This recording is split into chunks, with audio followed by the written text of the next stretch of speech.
Jan Suraaj party ने आज अपने 51 प्रत्याशियों के नाम घोषित कर दिए हैं, जिसमें छपरा से जयप्रकाश सिंह को टिकट मिल चुका है। जयप्रकाश सिंह हमारे बगल में है, छपरा के दूसरे जेपीएफ हैं। सबसे पहले मैं आपको बहुत बहुत धन्यवाद कि हमें आपने मौका दिया और आपके माध्यम से सभी दर्शकों को मैं सादर प्रणाम करता हूं। आपका ये कहना कि मैं छपरा का दूसरा जेपी हूं, मैं इससे सहमत नहीं हूं। जयप्रकाश नारायण बहुत बड़े आदमी थे और वो मेरे प्रेरणा स्रोत हैं, मेरे मार्गदर्शक हैं और मैं उनका शिष्य हूं, आप ये कह सकते हैं। नाम की समानता से कोई जयप्रकाश नारायण नहीं होता। छपरा में बदलाव होगा। बदलाव तो हर चुनाव के माध्यम से एक बदलाव की उम्मीद की जाती है। तो अभी तक चुनाव जाति और धर्म के बीच में होता रहा है और इसलिए बदलाव नहीं हुआ। इस बार चुनाव के असली मुद्दे क्या हैं? गरीबी है, अशिक्षा है, बेरोजगारी और पलायन है, बिहार की अस्मिता है। इन मुद्दों पर इस बार चुनाव हो रहा है और पब्लिक इन मुद्दों पर वोट देगी, इसलिए बदलाव स्वाभाविक है। जयप्रकाश जी, आपके साथ 5 पांडव थे, आपको मिला के 5 पांडव, 4 और प्रत्याशी थे। उनका एक ही आदमी का टिकट फाइनल हो सकता है, बाकी 4 बागी होंगे या फिर आपका समर्थन करेंगे? देखिए, 5 पांडव अभी भी हैं। पांडव कभी बागी नहीं होते। आपने देखा कि लड़ाई सबने साथ लड़ी है, तो ताजपोशी तो उसी में से किसी एक का हुआ, युधिष्ठिर का हुआ, तो सब लोग तो साथ ही थे, कोई बागी नहीं होगा। हम लोग सामूहिक प्रयास में विश्वास करने वाले लोग हैं, कोई बागी नहीं होगा। चर्चा है कि कुछ प्रत्याशी जो है आपसे नाराज हो गए। ये तो गप है, इसमें कोई सच्चाई नहीं है। अभी तो यहीं पर मैं बैठा था, मेरी बात एक प्रत्याशी से हो रही थी, तो ऐसी कोई बात नहीं। ड्रीम प्रोजेक्ट आपके क्या होंगे 5? क्योंकि अब छपरा में अब लड़ाई अब होगी भाजपा और राजद से।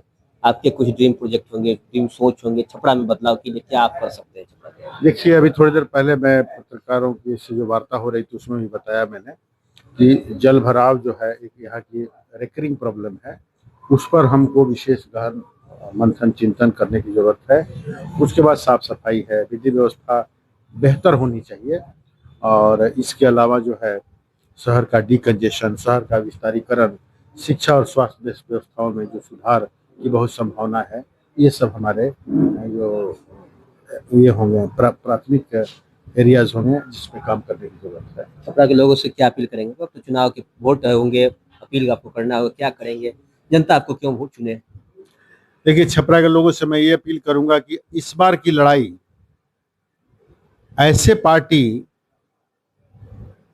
जो बिहार को और छपरा को विकसित करना चाहता है के साथ, और जो दूसरी पार्टियां हैं जो अभी तक बिहार और छपरा को अविकसित रखती रही हैं, जाति धर्म संप्रदाय की लड़ाई लड़के इन दो के बीच में है।